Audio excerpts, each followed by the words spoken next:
Well, my friends, we are here with the owner of Chameleon Trailers. Yay! Yay. Definitely yay for us, Yeah. because we just took possession of one. It's the 3.8 base model, and it is absolutely, like... It's giant. It is well, so to me, cool. it looks massive. It is. Yeah. It needs to be big on the back of the cruiser. That's right. Got Yeah. to fit in. Carry Yeah. all of our toys. So will that make the cruiser drag a bit? Or No, it not should, really. it No, should it's be actually fine? really light. Yeah, that's why I was Oh, asking, okay. like, how much does it weigh and everything like that. So, Yeah, the cruiser's souped up. With the Can-Am, you're probably 1.8, 1.9 tonne all done. So, Right. yeah, Yeah, well within which- the scope of the cruiser. Yeah, and that's Yeah. bugger all on a Yeah. good set of rolling wheels, Yeah. Yeah. which is cool. Now, I wanted to get you in here and go over it in more detail, and who better than the owner and the guy that's overseeing the whole thing. Yeah. And like I said, like, I'm stoked. People are absolutely going to see how stoked I am with, using it and running around with it. But I said this to you out there too, like, it's one thing to look tough, like, it looks tough. Yep. And then the first thing I did was crawl underneath it and, like, have a proper look under there, and it's like, it's tough. It's built so good and it's so impressive.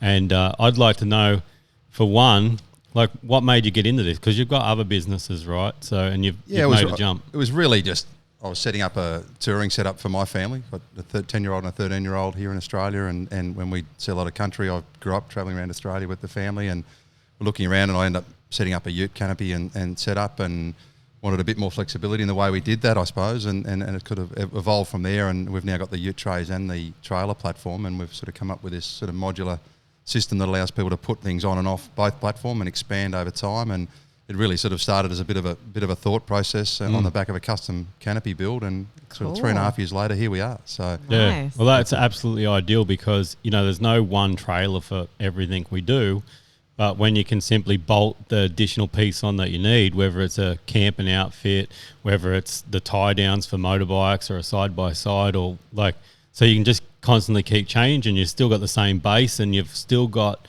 Oh, so you can just add on, Yeah. add Yeah, on that- to and- it to and what you're doing. that's the idea. I mean, everything's a compromise when you're trying to set up to go touring. Ideally, Yeah. you'd have 3 different vehicles and 4 different trailer setups, and it's like boats and fishing. I was chatting to a guy yesterday. You'd have 3 or 4 different boats in an ideal world, but we can't, obviously. Yeah. That's not practical. So this allows people to sort of have a more flexible platform, and also, budget. Sometimes budgets don't allow to get everything straight away at the beginning, or we don't fully Yeah. understand what our needs are. So the idea here, we're trying to give people access to really well-made, Australian-made products that they can use, enjoy, and learn more, and then over time they can sort of adapt and change the way they use that. So, Nice. Yeah. So, and it looks like super strong. I always say, like, I don't mean to break anything, but the Australian environment Yeah. just demands something that's Yeah. really tough, right? Yeah, and you don't want to baby something either. It's like, I can't go down that track because it's too rough, and I'm going to, I might damage this. It's like, that's the destination we want to end up in. Let's go. Yeah. So I think, I'm going to give it a good test out anyway, Yeah, but and that's from the what i- I can tell. That's the idea of it. I mean, we take a lot of pride in the industrial design and engineering, but nothing on the products is designed to look good just for the sake of it. Everything is designed to perform a function, and then Exactly. we've made that look good, because it's nice to have a product that you're proud of and looks good, but there's really nothing on any of the products that we manufacture here in Australia that doesn't have a purpose, a functional purpose around it, or an engineering purpose around it. And we spent, in 2018, I think we did over 40,000 kilometres of road testing. We did Cape York. We went from Monkey Mire to Byron Bay, right through the middle of the Fink Gorge. Wow. We did the Hay River track, the Simpson Desert. So we've done... Oh, what a horrible job to Yeah, have tough, to do. tough bit of R&D there, but we Yeah. understand what the roads are like, out there, and what corrugations will do to products, and that's been at the core of our design philosophy all the way through. And in the parts the third party products we choose, with the suspension and wheels and tyres and so on, like, they've all got to be up to the task as well. Yeah. Well, I already use those Method rims on Yeah. my cruiser. I know they're friggin' awesome, and the Cruisemaster parts that you use, they look hardcore. Like, Absolutely. And I mean, they're functional, but they've been doing it as long as anyone in the industry, and their sort of reputation speaks for itself, and they've got a pretty robust, really sort of serious bit of R&D process as well. The rat runs, as they call them up there at Cruisemaster, they don't shy away from giving the gear a proper test themselves flogging. as well. So, That's cool. And do you want to tell us a little bit, I've been out there and perved all over it, so I already know that it's got like airbags and everything like that in it, but if you could tell us a little bit more that what's gone into this 3.8 base model would be really cool. It's a base 3.8, so we've got 4 single axles from a 2 metre load deck up to a 3.8 metre load deck. So that's the number there, 3.8 dictates the 3.8 metre load space behind that front box. So the overall trailer is about 5.4 metres.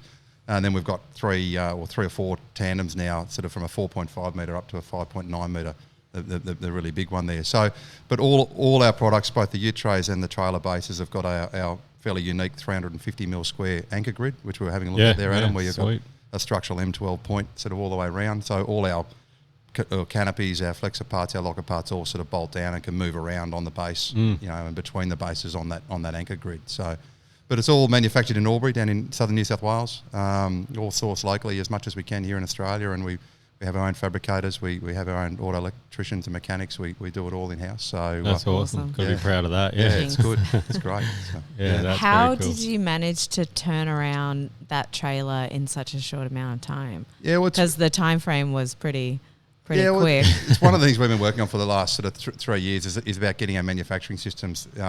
It's really important with an anchor grid system that we can be sure that every single one rolls out the same. So we put a lot of design work into the way we build our chassis, the way we dress the chassis with the parts. Every single component's laser cut and folded. And what that means is once we get that process right and we get our supply chain right, then we can start to put them together more like a manufacturing setup. Right. So they're not custom fabricated. We're not relying on a brake press operator to have a good bad day or read the tape measure right. I was about to say there's no variation in it. They're just always consistent. Absolutely. So all the members key lock and interlock as raw parts on the chassis. So that'll then allows us to to put them together in a much quicker time frame. And certainly this one we had to lean on some suppliers around galvanising and suspension. But Race Wheels Australia up in Queensland came to the party with us on the wheels and tyres. Cruisemaster turned the swing arms around for us in about 5 days, which was great. That's cool. And the local galvanisers down there in Albury were quick on the turnaround for us as well. So within about 7 days it was from welding cool. to rolling around. And the Can-Am rocked up. And the Can-Am rocked up. Days ago. That was on Thursday morning. So here we are on Sunday. So at least you didn't have to bolt that down. Just some straps. Strap it down and give it a road test. And away you were. Yeah. No, that's it's an impressive bit of gear, and it's going to be so handy for my whole family. Yeah, I'm super appreciative, and you guys delivering it and everything, and like perfect time. We leave to Western Australia tomorrow morning. It'll certainly get a good first run. Hey? Well, we're going to fill that black toolbox on the front full of our gear to take over there. Most definitely. And we'll probably fit some other How other much things space in there. does that hold though? That Just so I toolbox know is what actually I'm packing. it's huge on the front big. of it. Yeah. I opened it up before and had a look in there. But so obviously this has been an awesome venture of your own. When this product rocks up here, and then I'm pretty hard to impress. Like, look at my wife. It's got to be pretty good looking. So the trailer's got to be pretty good looking too. And that's seriously some impressive gear. So, and I can see that this is all coming to fruition for you now, as a business owner. And is there anything else that you see you going for in the future? Like, obviously you're always going to try and improve on a product. Like, it's going to be very hard to improve on that. But what's your future goals look like for the business? I think the next phase for us now, it's been a massive sort of R&D and design process for the last 3 years to get the product to where it is, and over the last sort of 12 to 18 months bringing that to market. But really now it's about expanding the sort of the functionality and usability of that with all the various components and parts that can bolt on and off the system. So the catalogue expansion process, as we talk about, that's what we're excited about now, and giving people the opportunity to sort of use the products for a while and come back, whether it's a drawer for a fit out within a gull wing locker, or it's a shelf, or it's a lighting kit where all of this stuff will be kits that we can start to send out to people, and motorbike holders, spray rigs for farmers, the tradie racks and so on. So expanding that catalogue through next year is what we're really looking forward to, and that'll be a big focus for us sort of into the new year. So that is very cool. Well, I'm excited. And keen to get feedback. We love getting feedback from customers too that are using the product, and obviously you guys will get out there and use it and come up with some ideas. We talked about some interesting spare wheel holders last time we're up here, and sort of just to start to feed a bit of that back into our design process as well. So that's what next year's all about. So let's go and show Kimmi around it. Yeah. All right. Awesome. Appreciate you. Good on you. Thank you. Thanks guys. Good on you.